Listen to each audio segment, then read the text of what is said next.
Bonjour et bienvenue sur Spiclo. Aujourd'hui, nous revenons sur la voix, le paraverbal et la question du rythme. On me parle souvent de la peur d'être monotone ou bien d'une problématique à aller trop vite. Effectivement, une bonne gestion de votre rythme doit aller à l'encontre de ces deux problèmes. Une bonne gestion du rythme, c'est savoir varier les moments où l'on doit ralentir et les moments où l'on doit remettre de l'énergie, mais toujours en veillant à la bonne compréhension de son propos et à l'écoute du public envers notre prise de parole. Que faire si vous avez tendance à aller trop lentement? Premièrement, repérez les endroits où l'on doit remettre par définition du rythme. Ces endroits, ce sont les moments où l'on est dans l'illustration, dans l'exemple, dans l'accumulation d'images. Ce sont aussi les moments que l'on va répéter, les moments de parenthèse.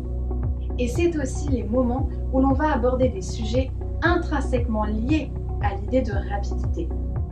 Si vous abordez un sujet qui par essence évoque une idée de vitesse, d'excitation, de passion, alors en français, naturellement, on en parle de manière plus soutenue.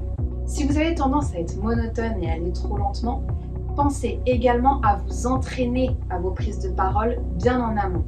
Répétez, répétez, répétez et dans vos répétitions, accentuez l'effet inverse. Faites votre prise de parole comme si vous étiez surexcité ou passionné par ce que vous racontez. Cela va vous faire ressentir l'écart entre ce que vous faites naturellement et une énergie beaucoup plus vive. Surveillez également vos débuts de phrase et vos fins de phrase. Vos débuts de phrase doivent être attaqués avec énergie et vos fins de phrase ne doivent pas éteindre le son. Enfin, si vous allez trop lentement, travaillez votre articulation.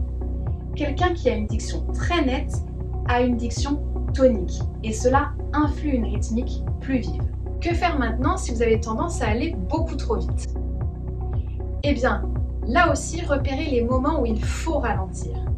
Ce sont tous les moments où vous abordez les idées fondamentales et importantes. Ce sont également les moments d'introduction et les moments techniques qu'il faut expliciter. Prenez le temps d'analyser un schéma, un graphique, etc. Et ce sont aussi bien sûr les sujets qui sont intrinsèquement liés à l'idée de lenteur. Si vous abordez quelque chose de grave, de pesant, ou qui suscite l'idée d'une forme de lenteur, alors vous devez ralentir. C'est ce que nous faisons là aussi, naturellement, en français. Afin de lutter contre l'effet TGV, entraînez-vous aussi en amont.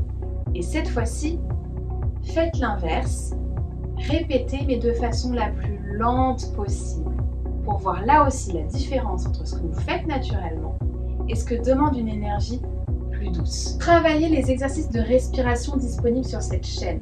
Quelqu'un qui va trop vite, c'est quelqu'un qui ne respire pas assez dans sa prise de parole.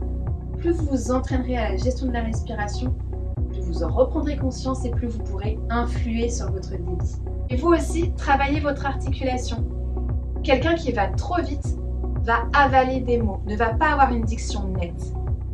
Plus votre articulation est précise, plus votre rythmique est juste. Attention, je vous conseille de demander aux gens qui vous entourent ce qu'ils perçoivent de vous.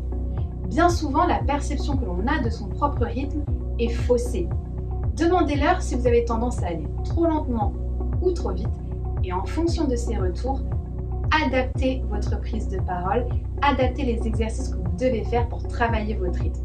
On se retrouve dès la semaine prochaine pour une nouvelle vidéo Spiclo.